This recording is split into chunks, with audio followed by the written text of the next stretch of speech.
Hey y'all, welcome back to my channel. My name is Katrina and this is Katrina Reads.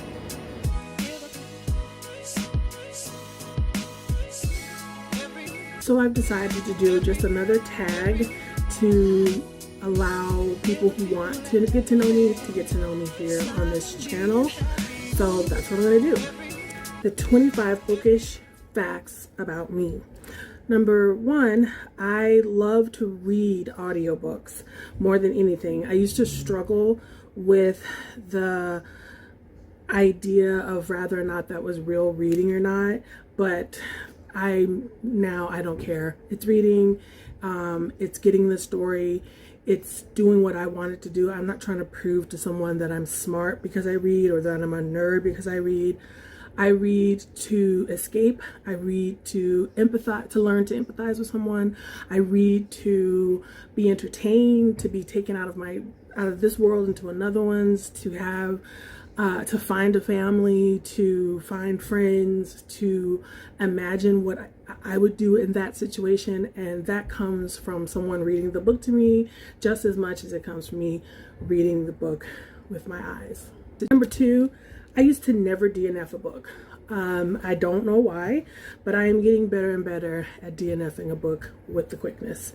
My time is valuable. Our time is valuable. Your time is valuable. I spent a lot of time trying to get my best friend to understand that, and she's getting so much better at that, doing things that might seem cheaper in the short term, but in the long term take up her valuable time. So I had to learn that for myself as well. This weird thing that I have about just deciding, okay, no, I've given this book enough time, and there's so many books. I'm already so anxious with trying to get to the next book, or I read so many books at the same time. I would, maybe one day I'll come up with like a set thing where if I read 10% of the book, or if I don't like it by 40%, then I'll DNF. But as of right now, I'm learning to just let it go when I feel the feeling. Number three, I have close to 5,000 books on my Kindle, in my Kindle Cloud, because I have become, the ability, the desire to read physically has been atrophied so badly. But I still subscribe to and like the ritual of checking out 2 different email free book aggregates. I almost never buy new books, and I used to go to the thrift store to stock up on them. I love just having books around, and I get to them when I get to them. And I have found, because I'm in the deep country, I now found a used book buying service per month, because the library really isn't available for us here either. For the most part, we just buy used books and have them in our house. But yeah, now I just got my first box called the Used Book Box Monthly. And number 5 goes hand in hand with number 4, so I'm not gonna talk very much more. I can't stand buying new books. It's really expensive, other than audiobooks, because I know that you kind of have to pay twice. The publisher and the author sometimes has to pay twice, but I just can't pay $25, $30 for a book. And when as a person who's working class and has children. But an audiobook, I know you have to pay the actor and the sound engineer and also the author who wrote the book. So I kind of get that one a little bit more. I get paper I get paper is expensive, but it's just really hard for me to pay full price for books. I read everything, all genres, except probably Westerns, Christian romance. Those I don't like. I don't have anything against them. I just have there's no desire to pick one up. And I haven't gotten to a place where I'm reading translated works yet. And if I know it's going to be erotic, like, okay, so I am not squeamish. I'm not a prude. But there was this one book that I read, and I thought there'd be a story about polyamory.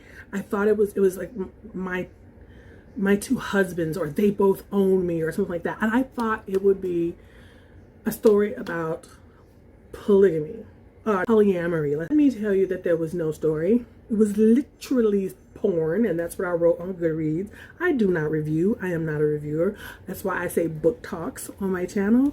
But I sure reviewed that one, just to let people know this is not about, this is a porn. There's nothing wrong with porn. I do not judge. There's nothing wrong with porn. Do what you do. If more people watched it, maybe there'd be less violence or something like that, or maybe women would. I don't know. You do you, boo. But that book was literally porn. And so if I can tell there's not going to be a story, I'm not clicking on it. That's all I got to say. Number 8, even though I read everything, I definitely prefer thrillers and mysteries, and sci-fi is the least. So, like esoteric stuff too, that's on the other end of the spectrum. As bookish, number 9, as bookish as I've been my entire life, I have never been a bookstore person. I have been inside of a bookstore very few times, and that includes the 3 days that I worked at a bookstore. Was first very much so a library person. I got my love of reading just going to the library once a week during school time, and it was my favorite thing to do, and I would always come home with a bunch of books. And then as a teenager, when I got a little bit more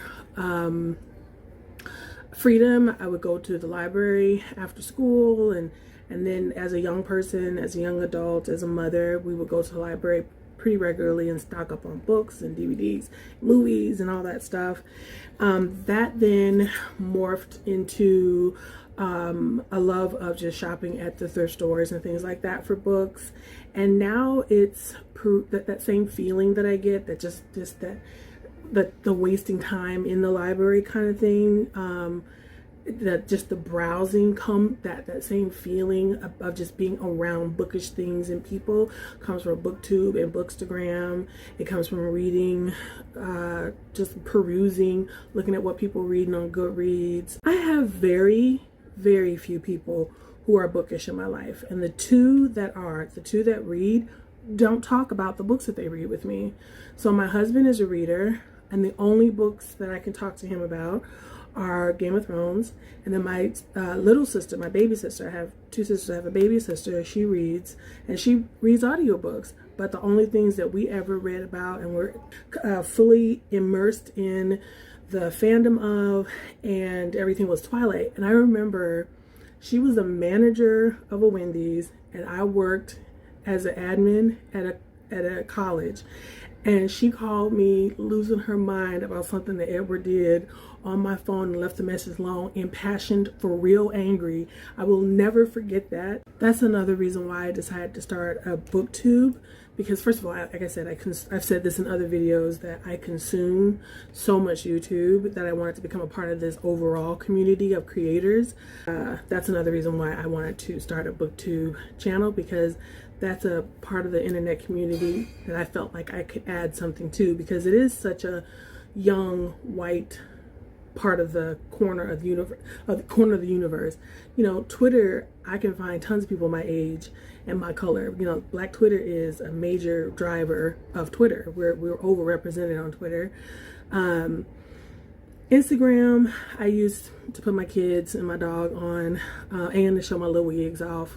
And Facebook is to keep in touch with my old granny, my old family members, and my friends from the Army and college and high school. That's it. So YouTube it is.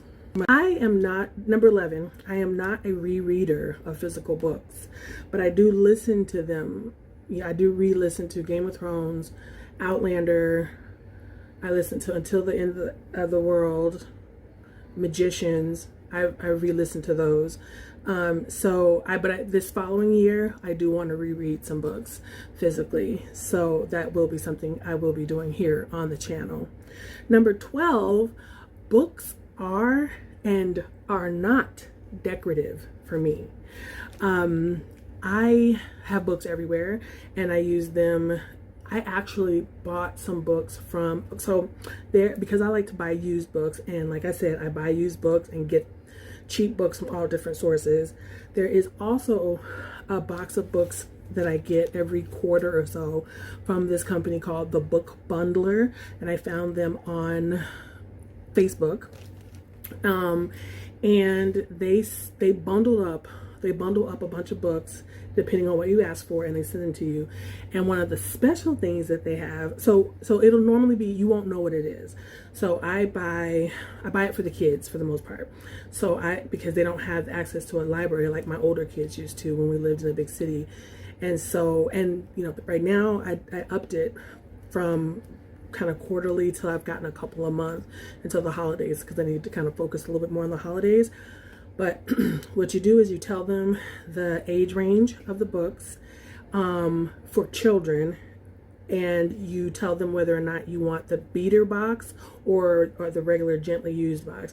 And I have started buying the beater box because they still are not bad. The beater ones, they say, have a little bit more wear and tear, and a lot of those are library books, so they have all the stamps from the library and they have that plastic on it. I don't care about that. So I'll get a big box of like 35 books for $20 if you get the beater ones. And then yeah, they have an adult one where you can get all mystery books and things like that. So that company also sells books by the color, so that you can, and I got some, and I have them different places in the house to give height and range to some of my plants and decorative stuff. And so like in my room is kind of like yellow and teal. Teal is my favorite color, so teal's all throughout the house. But like the kitchen is very teal, very yellow, very red. And so I have two bookcases in my kitchen, and on top, you know, I wanted to kind of stack up the plants and stuff in there and give height. So I got more plain colored ones in there. And here I used the teal and yellow ones in here. And I also got one book and that really, I was like, Jimmy Buffett wrote a book, and so I was like, I'm not reading that book, but it's the color that I asked for. It came with the decorative box, and so I took out the pages of the book and I cover my router with it, and then the other pages I use to take pictures for Bookstagram and stuff like that. So otherwise, the books that are around the house are books that I'm planning on reading, have read, and loved. I read multiple books at one time because I am an extreme mood reader, and that mood doesn't just pertain to the day, it pertains to the time of the day and everything. So, and that also moves into number 14, that my love of reading has made it so that I still read nightly to my 10-year-old and my 7-year-old. I read middle grade and young adult to my daughter, and then I read those beginner chapter books to my 7-year-old. I have 3 adult children, and only 2 of them are still big time readers. And I think 4 out of 5 kids being readers is great, especially since my elder children's father does not read. But I think it's awesome. The one child who doesn't read is too busy. She is a hustler, so she works 2 jobs and has a little business of her own. So I can see why she wouldn't have that quietude to sit down and read like the other ones do. Number 15, if I were rich or even just middle class and had the space, had an extra room or a basement or something like that, I'd have a library. Number 16, I used to follow a lot of my favorite, not even favorite authors, just I would find these random series of books on Audible or Kindle, and they would already have like this long backlist, and I would just like plow through them. A lot of urban fantasies are like that. I would find them and I just like plow through them and love them, and then I'd find the author on Twitter and follow them and let them know how great their series was or something, and a lot of those authors would follow me back. But sadly, like 2-3 years ago, my Twitter got hacked, and I was just like, and it was just like tweeting out this really terrible stuff, and my adult daughter was like, Mom, what's going on? I was like, I have no idea. I changed my password. I couldn't.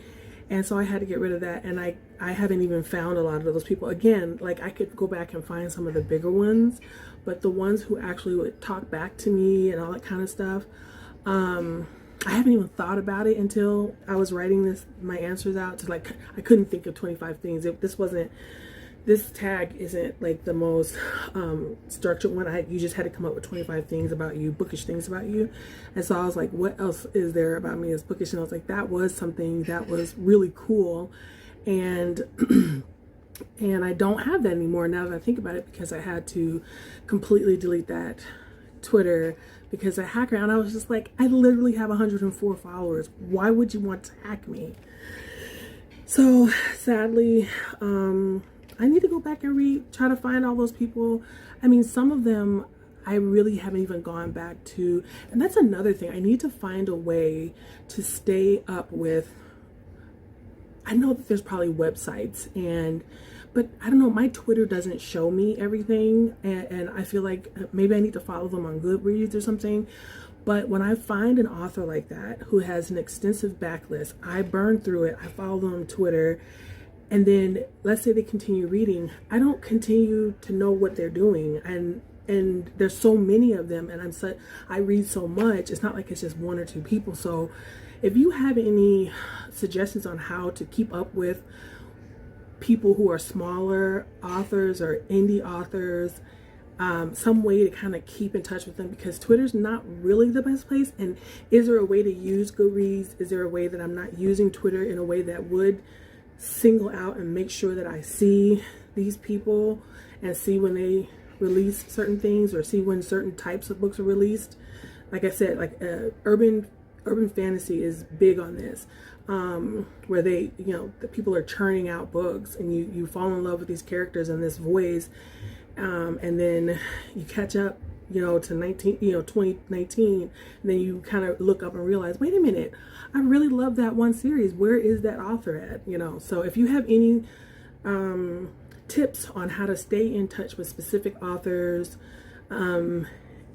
outside of going to each individual's website, is there a way to corral it and make sure that I see it? Is there a way to beat the algorithm?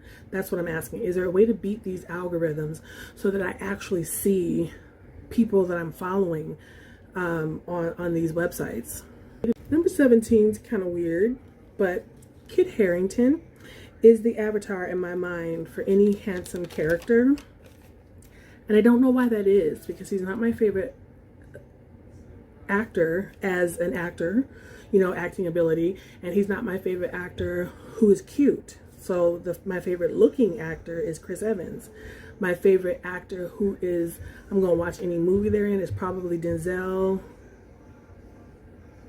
I'm probably leaving somebody else out. So it's probably Denzel. That's probably the only person. Before it would have been Chadwick Boseman. And the only thing now is that I have not been able to bring myself to finish the last two movies he did. So we're going to leave it at that. But before that, so I don't know, but everybody else who is cute in a book, or if they're described as having, I don't know, if they're not described at all, if that's not the point, if they're just a really gruff, I don't know, it doesn't even matter. It doesn't matter if they're gruff, it doesn't matter if they're tall, it doesn't matter if they're described as a hard-hitting cop in this mystery. It's Kit Harington that I see. I don't know why. The last book I finished was Playing Nice by J.P. Delaney. And number 19, currently I am reading Call Me Maybe by Cara Bastone, Royal Crush from the Notebooks of a Middle School Princess by Meg Cabot, Galaxy's Zack, the Prehistoric Planet. That's the cute little chapter book that I'm reading to my 7-year-old. I don't have a favorite author. I have favorite books. I have a favorite book series, but that doesn't mean I'll read everything that author will write. I am so grateful for dedicated YA and middle school books now. Of course, we always had them. We had to read books in school, but a lot of times those books, I don't know if a kid would have picked them up outside of school. And I don't think I ever did. Like, the books that, The Crucible, things like that we read in school. Because I read so many inappropriate books being a young reader, and being with a father who was super, super, super strict about everything. He wasn't a reader, so he didn't know what I was reading.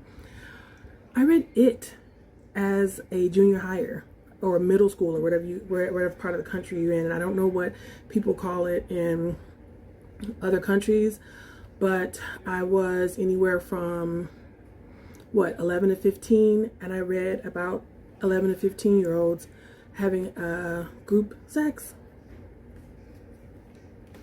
And I judge books by their cover.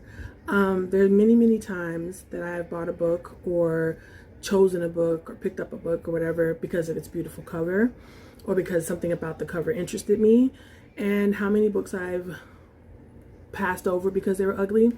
And I don't even have to pretend or guess. This just recently happened to me. So I just read a book that I picked up or picked out of, it was on Scribd. It was on Scribd. And so you know how all of the romance books now have that cartoon look on the cover? All of them are illustrated, and it's the cutesy illustrations. Well, there was one that I read, and it was a quick one, but I went back through my Kindle, and I don't know what I was looking for in my Kindle, but I realized I had the same book that I had just finished reading or was currently reading on Scribd, but it had an old cover, and it was just two real people's legs, and that wasn't interesting to me to read.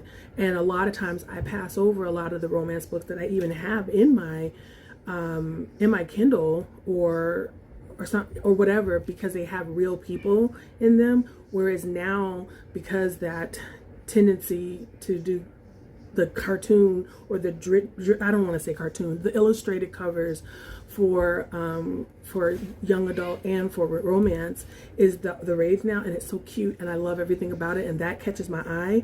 It was the same book, and I read it because it had the cartoon cover rather than the two real people legs. So my favorite book tropes are groups of friends or found family. I love sarcastic paranormal heroes or heroines. I think heroine is such a weird word. What is it called when two words, homophones? When two words sound alike but mean two different things? I'm gonna look it up. Homophones. Here's the definition of homophone. Each of two or more words having the same pronunciation but different meanings, origins, or spelling. For example, new and new. I love Black people in medieval settings or fantasy settings, or where the racist author or racist people in general, but specifically right now, the racist author would never have wanted them to be. So I have a good example of this. Lovecraft Country, the book and the show. H.P. Lovecraft was a virulent.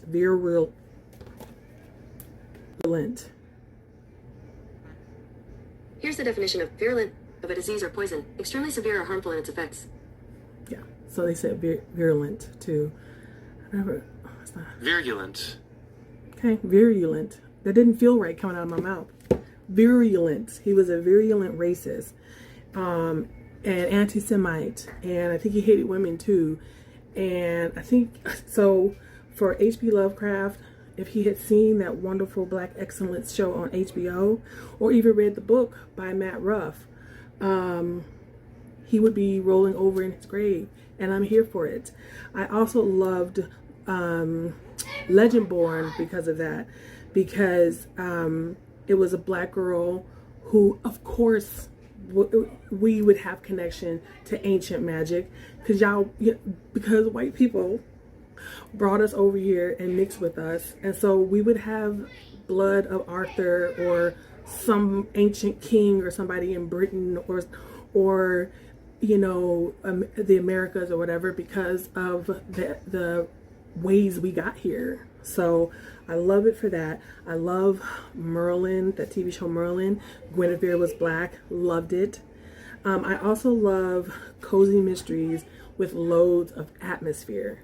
I read the cozy mysteries to be cozy. I can read a regular, police procedural or a murder mystery or a contempt, but I read the cozy mysteries for the cozy sweaters and the tea in the tea shop in the lovely little town where there just happens to be a murder.